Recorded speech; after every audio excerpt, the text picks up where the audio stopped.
함께 하겠습니다. 추위가 대단하죠. 이럴 땐 또 집안에서 정말 좋은 책 한 권과 함께 또 시간을 보내시면 더욱더 좋지 않을까 싶은데요. 자, 오늘 월요일의 책갈피 안정환 작가 자리 있습니다. 어서 오시죠. 예, 안녕하세요. 네. 자, 이번 주 어떤 책 준비하셨죠? 이번에는 세계 미래 보고서 2018이라는 책을 소개해 드리겠습니다. 네, 세계 미래 보고서 2018. 벌써 뭐 어떤 내용이 담겨 있을지 좀 짐작이 가기도 하는군요. 예. 쭉 간단하게 소개해 주시죠. 세계 NGO들이 주축이 된 UN 협회 세계 연맹 소속이었던 미래 싱크탱크인 UN 미래 포럼이 매년 발간하고 있는 책입니다. 미래 예측 보고서 세계 미래 보고서 시리즈인데요. 이 책이 2008년부터 시작이 됐어요. 네. 그리고 매년 출간되었는데 책이 모두 8장으로 이루어져 있고 1장에는 산업혁명을 이끄는 기술의 현재를 살펴보며 인공지능과 자율주행, 3D 프린팅, 가상현실, 로봇 기술이 현재 어디까지 왔는지 그리고 해결될 과제는 무엇인지를 짚어봅니다. 2장에서 5장에서는 이 기술들이 구체적으로 어떻게 발전할 것을 전망하며 6장에서는 기후변화, 물 부족, 인구와 자원, 빈부격차 등 지구촌의 미래를 위협하는 15가지 키워드를 통해 밀레니엄 프로젝트만의 폭넓은 분석과 전망을 제시하고 있습니다. 네, 그래요. 요즘에 정말 미래를 예측하는 책들이 많이 좀 출간이 되고 있는 것 같은데요. 그 이유는 좀 뭐라고 우리가 보면 될까요? 자, 미국의 경우 미래 예측 사업이 GDP의 10%를 차지한다고 합니다. 그만큼 세계 각국이 급변하는 세상을 예측하는 데 많은 힘을 기울이고 있는데요. 한국은 미래를 까마득한 먼 미래에 생각하고 대비해 소홀하고 있습니다. 조선 해양산업의 쇠퇴, 고령화와 저출산에 인한 초등학생의 감소 등은 이미 10여 년 전부터 미래학자들 사이에 예견된 일이었으나 이러한 예측에 대비하지 않은 결과 한국은 사양산업에 국가 예산을 쏟아붓고 일자리를 구하지 못하는 교대생이 넘쳐나는 등 많은 사회적 문제에 직면해 있습니다. 미래의 흐름을 읽지 못한다면 한국 사회는 점점 경쟁력을 잃고 도태될 수밖에 없기 때문입니다. 네, 그래요. 자, 책 내용으로 좀 들어가 봐야 될 것 같은데, 이 책에서는요, 이제 산업혁명 기술 좀 어느 정도까지 와 있다 이렇게 좀 분석을 하고 있습니까?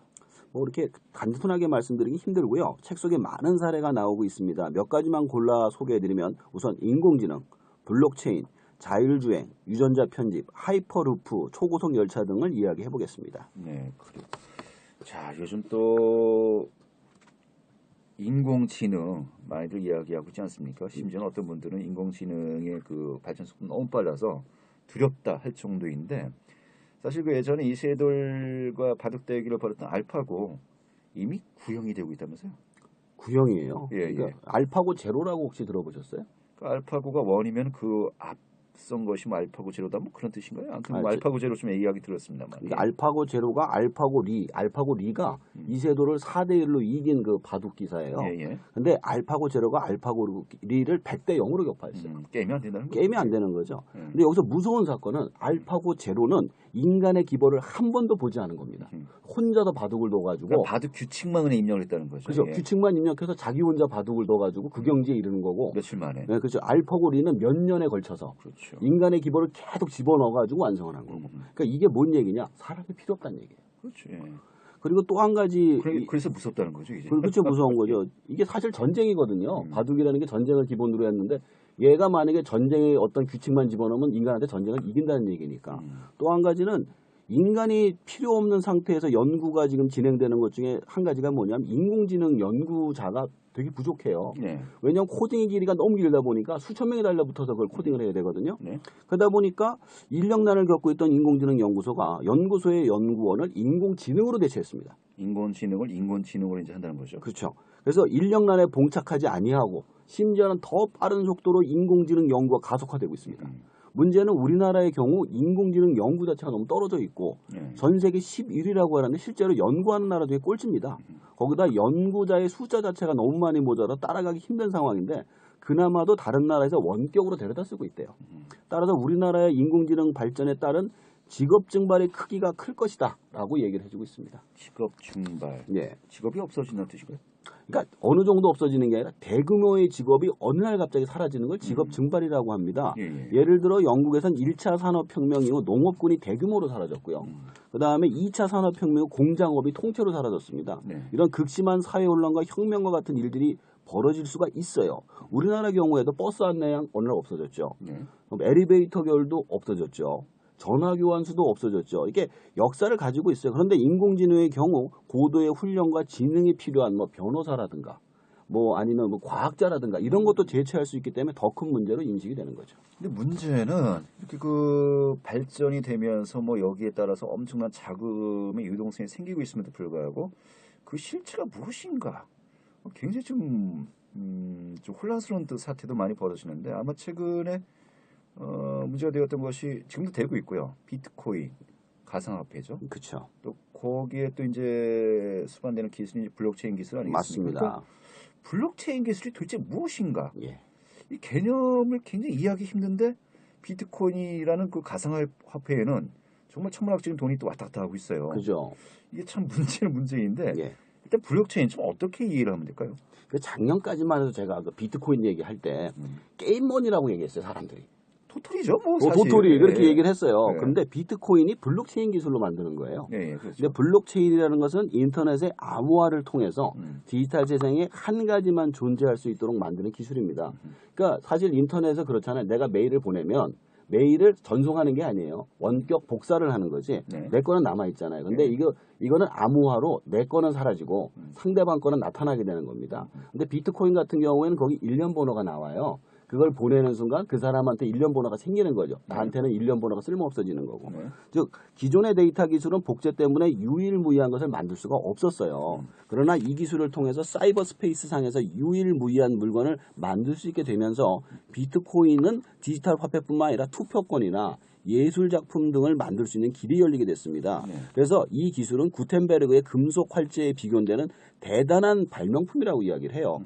그때 당시에는 성경을 찍어가지고 엄청난 이슈가 됐어요. 당시에 성경 한 권값이 성값이었어요. 왜냐하면은 책을 가지고 양피지에다가 사람이 일일이 필사하게 돼 굉장히 시간하고 노력이 많이 들어갔거든요. 근데 그래서 이 기술이 구텐베르의 금속 활제에 비교되는 대단한 발명품이라고 이야기하는 게 뭐냐면 그때 당시 성경을 퍼뜨렸지만 결국은 이 사람 저 사람이 그 인쇄술을 갖다가 막 찍어낸 거예요. 네. 그러다 보니까 금속 활자가 확산이 된 거고요. 마찬가지로 지금도 비트코인만 사람들이 보고 달려들지만 비트코인 뭘로 만들어서 블록체인이래. 이렇게 되면 블록체인이 확산되는 결과를 가지고 오게 된다는 것이죠. 네. 그리고 또 한 것이 이것이 IT, 인포메이션 테크놀로지, DT, 데이터 테크놀로지 기술로 가는 길을 열고 있다는 것입니다. 네. 현재 우리나라의 이 기술에 대한 문제가 되게 큰 게 뭐냐면 투기다. 그래서 폐쇄를 한다라는 것도 문제지만 그렇다고 해서 이걸 갖다 그냥 규제를 안 하는 것도 굉장히 큰 문제이기 때문에 네. 찬반 양론이 굉장히 극심하게 나누는 겁니다. 그러니까 요새 핵심은 이 블록체인 기술과 소위 얘기해서 비트코인으로 이제 그 통칭되는 가상화폐를 분리할 수 있느냐? 일단 분리할 수 있다면요. 이 정말 이게 투기적인 어떤 그 가상화폐에 대한 것은 좀 규제 위주로 가고, 그리고 분리된 블록체인 기술은 진흥시키고, 사실 이게 어느 정도 해법으로 좀 대두가 되고 있는 거 아니겠습니까? 맞습니다. 근데 사실 전문가들 사이에서도 분리될 수 있다, 분리할 수 없다. 뭐 굉장히 논쟁이 있기 때문에 굉장히 좀 어려운 문제 같기도 하고요. 그때 당시에도 그 구텐베르그 성경도 이거를 규제할 생각을 했었대요. 네, 예. 왜냐하면은 규제한 내용이 잘못 필사가 될 수 있잖아요. 필사가 아니라 예. 아무나 찍어내니까 규제를 해야 된다, 말해야 된다는 얘기가 있었는데 네. 결국 기술 자체를 갖다가 분리가 돼가지고 그게 더 확산이 된 거죠. 그렇죠, 그렇죠. 예. 그러니까 뭐 어떤 그 토론장에서 전 그 비유가 이거였던 것 같아요. 뭐 집을 짓고 그 안에서 도박판이 이제 벌어지는데 그 도박판을 규제한다고 해서 그 건축 기술을 억압하는 건 아니지 않느냐. 좀 분리할 수 있다면 좀 그런 측면에서 봐야 된다. 도박판을 규제한다고 해서 건축, 집 짓는 기술까지도 억압한 건 아니다라는 그 개념도 있는 것 같기도 하고요.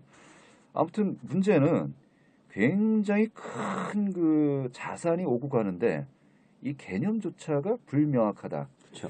아무튼 이 자체가 참 우리에게 엄청난 또 딜레마가 아닌가 싶습니다. 맞습니다. 자 그리고 자율주행 자동차도 예. 좀 미래의 어떤 신기술의 또 대표적인 것을 우리가 계속해서 논의가 되고 있지 않습니까? 예. 지금은 좀 어느 정도까지 와 있다라고 우리가 이해하면 될까요? 미국에서는 웨이모라고 그러는 무인 자동차가 운행을 하고 있고요. 네. 파리에서는 공항과 역을 운행하는 완전 자율 버스가 운행 중에 있습니다. 네. 현재 우리나라도 시범 운행을 준비 중에 있고요. 현재는 모두 공짜로 운행을 하고 있습니다. 수익 모델이 아니란 얘기예요. 네. 자율주행 자동차에는 4가지 단계가 있어요. 완전 수동이 0단계, 고속도로 주행 가능한 1단계, 시내에서 운영이 가능한 3단계, 완전 독립주행 단계인 3단계로 이루어져 있고요. 현재 가장 비싼 자동차 메이커들은 운전석 자체를 없애버린 모델을 출시하고 있습니다. 네. 현재 완전 주행 자동차는 2020년 후에나 주행이 될 것으로 예상되고 그 안에 화물차, 택시, 버스 등이 대체될 거라고 합니다. 네. 문제는 운전해서 먹고 사는 노동자의 숫자가 엄청난데 그들을 어떻게 할 거냐라는 게 가장 큰 문제점이죠. 글쎄요. 근데 저는 개인적으로 뭐 여러 기술적인 진보가 이루어져서 이게 뭐 상용화가 된다 하더라도요.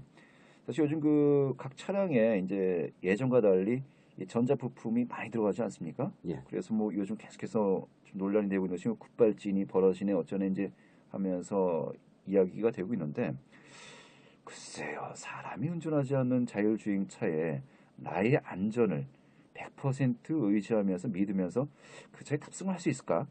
이거는 상당한 시간이 걸려야 되지 않을까 싶기도 하고요. 예. 저는 안 탑니다. 아무튼 알겠습니다. 상용화된다 하더라도요. 예. 아마 이게 문화적인 그 적응이 되기까지는 뭐 기술 진보는 뭐 그 이전에 된다 하더라도요. 상당히 오랜 기간이 걸리지 않을까 싶기도 합니다. 예.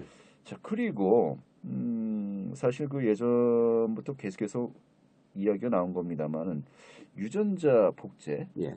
뭐 예전에 뭐 이제 돌리. 아기양 돌리 뭐 이제 그 황석 박사의 그 이야기도 있었고요. 예. 항상 이야기하는 것이 과연 나중에 인간 복제까지 가능한 것이 아니냐라는 어떤 그 두려움도 있는 것이고요. 예. 아무튼 최소한 유전자를 조작해서 이 부분에 대한 인간의 어떤 질병 치료를 한다. 이 부분은 계속해서 또 논의가 되고 있지 않습니까? 이것도 상당히 좀 많이 그 딜레마가 있어요. 현재 어느 정도라고 우리가 이해하면 될까요? 놀라지 마세요. 네. 굉장히 충격적인데 과거에는 유전자 편집을 할 때 어때 생명체가 태어나기 전에 유전자 지도를 편집을 해서 착상하라는 후에 태어나게 만들었잖아요. 이 크리스퍼라는 유전자 편집 기술은 이런 걸 완전히 뒤집은 겁니다. 이 기술은 이미 존재하는 생명체의 유전자를 치유할 수 있는 기술입니다. 네. 예를 들어 암이 발병했잖아요. 그래서 유전자 기술을 가지고 해가지고 주사를 놓으면 암이 없어지는 거예요. 네. 그리고 만약에 유전자를 가지고 그 병이 있잖아요. 유전병. 그거 갖다가 주사를 놓으면 유전자를 치료해가지고 유전병까지 치료를 하는 겁니다. 네. 그래서 어떤 생명체에게 크리스퍼를 주입하면 온몸을 타고 다니면서 그 유전자를 원래대로 놓고 암까지 치유할 수가 있다는 거예요. 실제로 예. 암을 발병한 쥐를 대상으로 암세포를 최대 50% 이상 치료하는 것도 확인됐고요. 돼지나 소에게 주입을 했는데 운동을 전혀 하지 않은데 근육량을 늘리는 성공한 사례가 나오고 있습니다.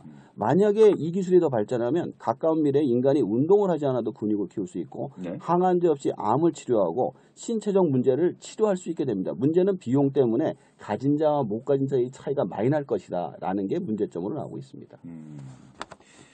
대단하네요. 하이퍼루프라는 것도 말이 나옵니다. 이거는 어떻게 보면은 지금까지 우리의 그 개념이 공간 어떤 그 개념 아니겠습니까? 예. 이것을 또 이제 그 한계를 극복하게 되는 기술이라고 이야기할 수 있을 것 같은데 예. 하이퍼루프 좀 어떤 내용입니까? 미래를 만드는 남자라죠. 일론 머스크가 만든 초고속 열차 이름인데요. 네. 진공 튜브 초고속 열차라고 생각하시면 됩니다. 속도가 비행기랑 맞먹습니다. 네. 전 세계를 일꾼으로 묶을 수 있다고 예상되고 있고요. 네. 하늘에 그러니까 비행기 같은 거 하늘을 날아다니야 되니까 이게 하루에 다 묶을 수가 없어요, 도시를. 네. 근데 이거는 전 세계 도시를 다 엮어가지고 거대한 형태의 도시국가처럼 만들 수가 있다고 합니다. 예, 예. 근데 문제는 초기 비용이 너무 엄청나게 비싼 데다가 조금이라도 금이 가면 대규모 사고로 이어지기 때문에 그렇죠. 그거에 대한 찬반 영역이 굉장히 심합니다. 저도 이거 안 탑니다. 두려워요. 알겠습니다.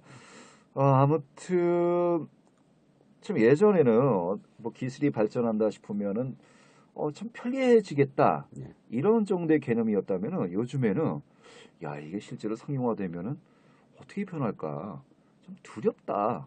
과연 그 변화를 우리가 감당할 수 있을까라는 생각이 들 정도로 여러 놀랍게 되는 그 일들이 많이 있거든요. 예. 하여튼 그런 부분들에 대해서 좀 그 트렌드, 경향을 또 알 수 있는 또 그런 내용들이 아닌가 싶기도 한데요. 자, 이 책들이 그런 또 내용들을 어느 정도 자세하게 또 설명해 놓고 있는 거 아니겠습니까? 맞습니다. 좀 서평을 짤막하게 한다면요. 제가 오늘 기술만 소개해드렸는데 사실 이 기술들이 필요한 이유가 뭐냐면은 인구 폭발하고 직업 증발 때문이에요. 네네. 이 두 가지 문제를 갖다 해결하기 위해서는 또 기술이 필요한 거거든요. 네. 따라서 어떤 미래가 올지 정확하게 예측하기 힘들지만 직접 읽어보시고 판단하시면 좋을 것 같습니다. 사회 문제 오는 것 같습니다. 기술이 발전할수록 인간이 필요가 없어지는데 그렇다면 이렇게 또 과학 기술이 발전되면서 생산물이 또 만들어지는 거 아니겠습니까? 효율성이 맞습니다. 높아지면서요. 그럼 그또 소비는 누가 할 것이냐? 예. 사람이 필요 없어지는데. 그러면 소비를 위한 또 인공지능을 또 따로 만들어야 되는 것인가? 아무튼 굉장히 그 여러 가지 멀지 않은 시기에 굉장히 좀 어려운 문제에 봉착할 것도 같습니다. 오늘 잘 들었습니다. 감사합니다. 네, 안정환 작가였습니다. 자, 이어진 노래 함께 듣도록 하죠. 영턱스 클럽의 노래입니다.